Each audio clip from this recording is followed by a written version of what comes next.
Hospital में जब मैं पूरी अकेली रात में गुजारती थी तो इतनी मेरे को खौफ, इतनी मेरे को डिप्रेशन, इतनी मेरे को डर लगती थी कि मेरे को मींस कंटिन्यू करने का अब प्रेगनेंसी मन। आपको थंबनेल से पता चल ही गया होगा एंड मैंने इस थंबनेल का टाइटल डाला है कि काफ़ी हॉरेबल प्रेगनेंसी मेरी रही है एंड काफ़ी मेरी मूड स्विंग्स हुए हैं, काफ़ी मैंने बैड डिसीजन भी लेने का कोशिश किया, तो वो मैं आगे आपको वीडियो में बताती हूँ।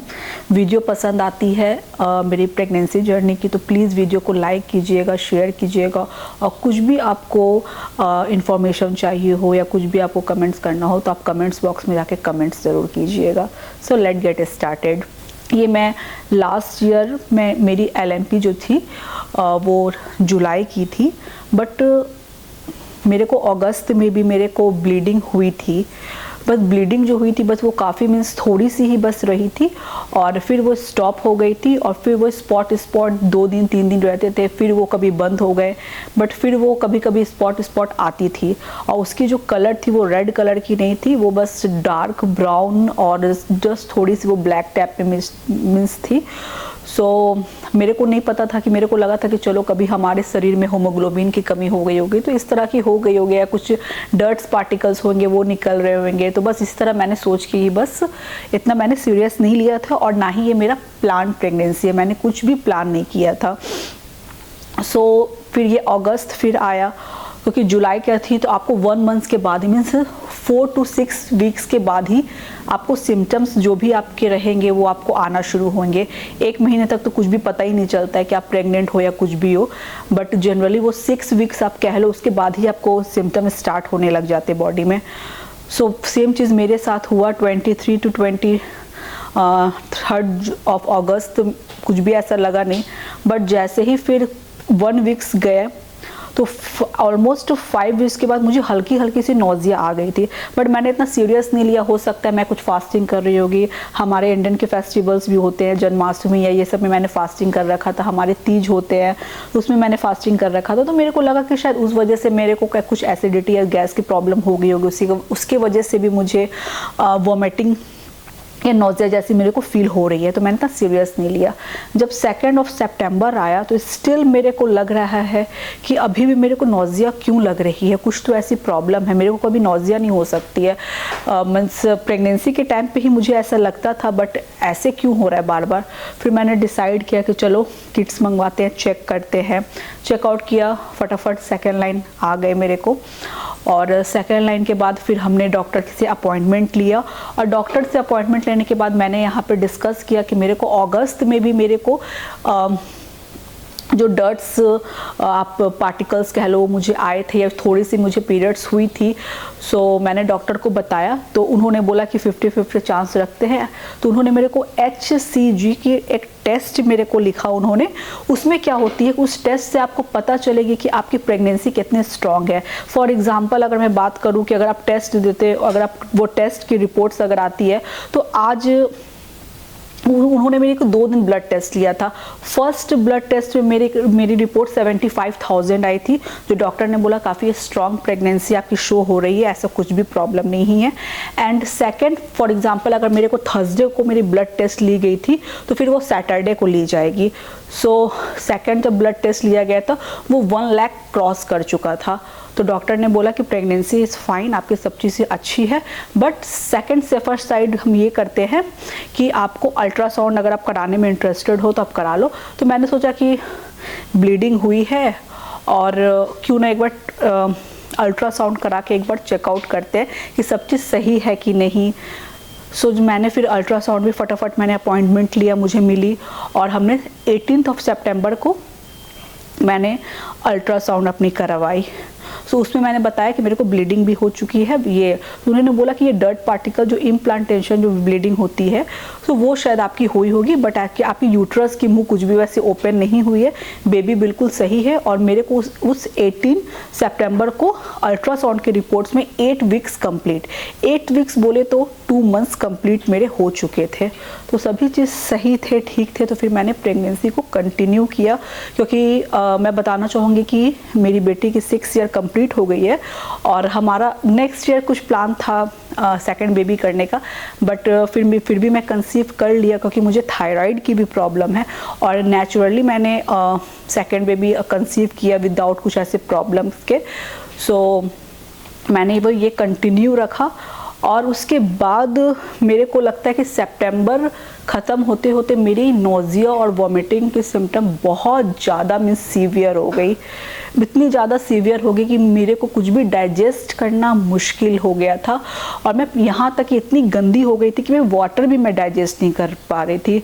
मैंने इतने गंदे से इस टाइम को मैंने बिताया है कि मैं पूरे नाइट में भूखे रहती थी, पूरे डे मेरे को वॉमिटिंग होते थे। अगर मैं पानी में पी लेती थी तो मेरे को तुरंत मेरे को वॉमिटिंग आ जाती थी और इतना ज़्यादा हो गया था कि मैं बेड से उठने के लायक भी नहीं थी, तो मुझे हॉस्पिटल में भी एडमिट होना पड़ा। कुछ आप क्लिप्स देखोगे कि ये मैंने हॉस्पिटल में मैं जाके मैं रही हूँ मीन्स 3 डेज़ मीन्स 3 बार मेरे को अलग अलग मीन्स अगर मैं 2 दिन पे अगर मैं हॉस्पिटल से आ रही हूँ तो फिर मेरे को 1 वीक्स के बाद एडमिट होना पड़ जाती थी, क्योंकि मैं कुछ भी डाइजेस्ट ही नहीं कर पा रही थी। और रिपोर्ट्स में डिहाइड्रेशन, स्टारवेशंस, यूरिन में कीटोन्स सब चीज़ आना शुरू हो गए थे। और होमोग्लोबिन्स, जब आप डिहाइड्रेट रहोगे तो आपकी ब्लड थोड़ी सी थिक होना शुरू हो जाएगी। सो ये सब मेरे को क्लॉटिंग, ये सब प्रॉब्लम्स सब शुरू हो गए थे आना रिपोर्ट्स में। तो उन्होंने फिर मेरे को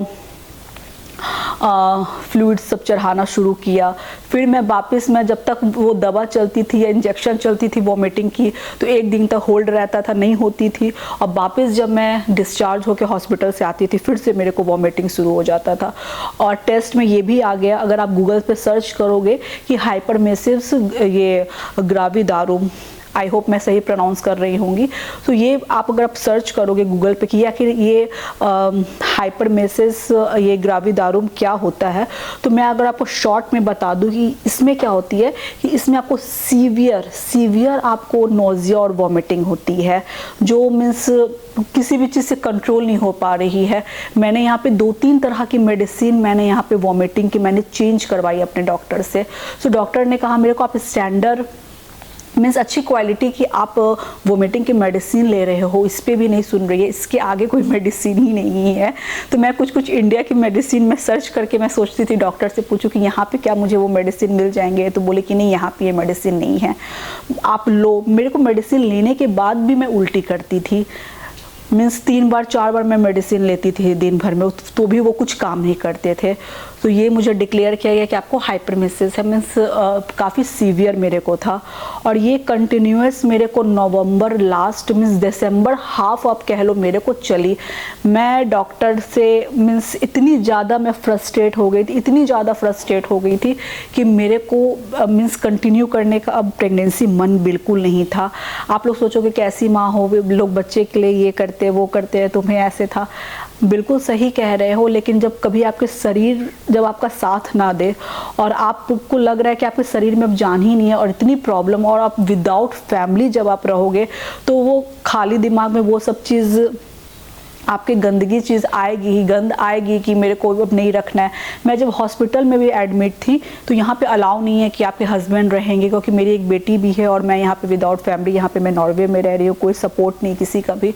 सो यहाँ पे मैं जब वो हॉस्पिटल में जब मैं पूरी अकेली रात में गुजारती थी तो इतनी मेरे को खौफ, इतनी मेरे को डिप्रेशन, इतनी मेरे को डर लगती थी कि मैं पूरी रात ये अकेले कैसे काटूंगी। मैं बता नहीं सकती मैं कितना मैं अकेले में रोती थी। और मेरे को लगता था कोई मेरे पास हॉस्पिटल में रुके, मेरी अपनी खुद की फैमिली रुके कि थोड़ा सा मेरे को हिम्मत लगे, बट ऐसा नहीं था। 3 टाइम्स मैंने अकेले हॉस्पिटल में मैं रही हूँ और कैसे मैंने ये टाइम गुजारा है वो मैं ही जानती हूँ। सो मैंने एट लास्ट डॉक्टर से बोला कि डॉक्टर मैं कितने वीक्स तक मैं अबॉर्ट करा सकती हूँ, तो उन्होंने बोला कि आप 16 वीक्स तक हो सकते हैं। बट उन्होंने ये बोलने के बाद मेरे को समझाया कि इतने टाइम कट रहे हैं, रुक जाओ, मैं समझ सकती हूँ किसी के साथ में काफ़ी लेट तक चलती है ये प्रॉब्लम, किसी के साथ बहुत जल्दी हो जाती है, किसी की प्रेगनेंसी काफ़ी स्मूथ जाती है, किसी की प्रेगनेंसी इतनी हॉरेबल होती है कि वो कान पकड़े कि वो कभी दोबारा मीन्स प्रेगनेंसी के बारे में सोचे ही ना। तो सेम चीज़ मेरे साथ ही था और मैं डॉक्टर के सामने बैठ के मैं रोती थी कि मेरे को बहुत ज़्यादा तकलीफ़ है शरीर में। मेरे को मतलब मैं बता नहीं सकती थी कि मैं खड़े होके मैं चलने लायक नहीं थी। मैं अपनी बेटी को पूरा इग्नोर करती थी, वो मेरे पास आती थी, मुझे बहुत ज़्यादा इरिटेशन होती थी। और यहाँ पे बस मेरे हस्बैंड थे जो घर को भी, बच्चे को भी और मुझे भी उन्होंने संभाल रखा था और ख़ुद को भी कहीं ना कहीं उन्होंने संभाल रखा था। सो मैं एक ही चीज़ में कहना चाहूँगी कि जब भी अगर ये सिचुएशन होती है तो आप अपने फैमिली के साथ ज़रूर रहो, क्योंकि यहाँ से मुझे डॉक्टर ने अलाउ नहीं किया था कि आप इतने दूर तक का आप जर्नी आप सफ़र करो, अपने घर जाओ, क्योंकि मुझे 8 to 9 आवर्स एक फ़्लाइट में रहना पड़ेगा। फिर उसके बाद मुझे होल्ड करके मुझे दूसरे फ़्लाइट पकड़ना पड़ेगा, फिर मुझे वापस दिल्ली जाना पड़ेगा, फिर मुझे वहाँ से फिर अपने घर जाना पड़ेगा। तो काफ़ी लंबी थी और इतनी मेरे शरीर में मीन्स एनर्जी नहीं थी कि मैं होल्ड में मीन्स मैं जा सकती हूँ और मैं घर जाके मीन्स अपने फैमिली के पास जा सकती हूँ। तो उस लायक की मैं थी ही नहीं जो मैं कर सकती थी। तो डॉक्टर ने टोटली मना कर दिया। सो मैं किसी तरह मैं ये टाइम बस मैं कट कर रही हूँ, मैं काट रही हूँ मैं, और स्टिल अभी भी मेरी तबीयत बिल्कुल सही नहीं है। मुझे कोई मेडिसिन अगर मैं कुछ भी ले रही हूँ, जैसे आयरन की मैं अगर ज़्यादा डोज की मेडिसिन ले रही हूँ तो वो मुझे वॉमिटिंग स्टिल अभी भी हो जाती है, खाना डाइजेस्ट नहीं होता, नौजिया आके मुझे वॉमिटिंग करना ही करना है। तो मैं 20 mg की बस मैं मेडिसिन मैं ले रही हूँ। मेरे को आयरन की भी थोड़ी सी कमी हो रही है, बट स्टिल मैं क्या करूँ, something is better than nothing. मेरे को कम mg की ही डाइजेस्ट हो, वो मैं ज़्यादा मैं प्रेफर करूंगी, ना कि मुझे वैसे थोड़ी सी 60 mg की या फिर 40 mg की मुझे मेडिसिन दे दो कि मैं डाइजेस्ट ही ना कर पाऊँ और साथ ही साथ मैं कुछ खा भी ना पाऊँ। सो ये सब चीज़ें चल रही है एंड अभी मेरी 7 मंथ्स कंटिन्यू हैं और अभी भी मेरे को बहुत प्रॉब्लम है। क्या क्या प्रॉब्लम मैंने फेस अभी भी मैं कर रही हूँ, क्या मेडिसिन मैं ले रही हूँ, किस तरह के यहाँ पे डॉक्टर मेडिसिन प्रिस्क्राइब करते हैं, वो मैं आपको नेक्स्ट वीडियो में बताऊँगी, सो दैट कि वीडियो बहुत ज़्यादा बड़ा ना हो जाए और आप लोग स्किप कर के देखो।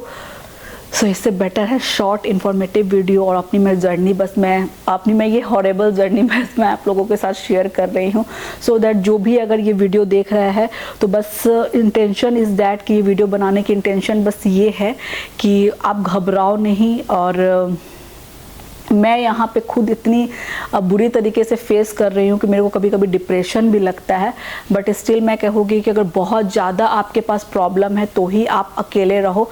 बट अगर आपकी इस तरह की प्रेगनेंसी है सो प्लीज़ आप अपने फैमिली के साथ में रहो, सो दैट अगर आपके मन में निगेटिव या कभी आप हिम्मत हार जाओ या कभी आप सोचो कि नहीं मुझे प्रेगनेंसी कंटिन्यू नहीं करनी है, सो दैट आपकी फैमिली साथ हो, आपको समझाएं, आपको डांट लगाएं। डांट लगाने के बाद भी थोड़ा सा अंदर में लगता है कि हिम्मत बढ़ रही कि मेरी फैमिली मेरे साथ है, वो लोग ये सब चीज़ पसंद नहीं कर रहे हैं, मीन्स तुम नेगेटिव चीज़ें क्यों सोच रही हो।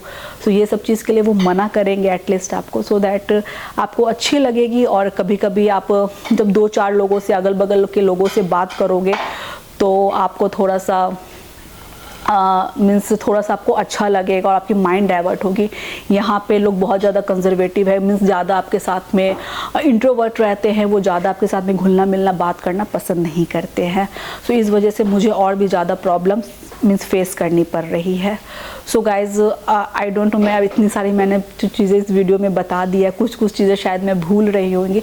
अगर आपको कुछ भी ऐसे इन्फॉर्मेशन या कुछ भी ऐसे बातें जाननी हो तो प्लीज़ आप कमेंट बॉक्स में मेरे को कमेंट्स कीजिएगा। और वीडियो पसंद आती है तो प्लीज़ लाइक, शेयर और सब्सक्राइब ज़रूर कीजिएगा। और इसी तरह मेरे फैमिली के हिस्सा बनिए और आगे मैं अपनी प्रेगनेंसी की जर्नी में शेयर करती रहूँगी आप लोगों के साथ। So take care and bye bye.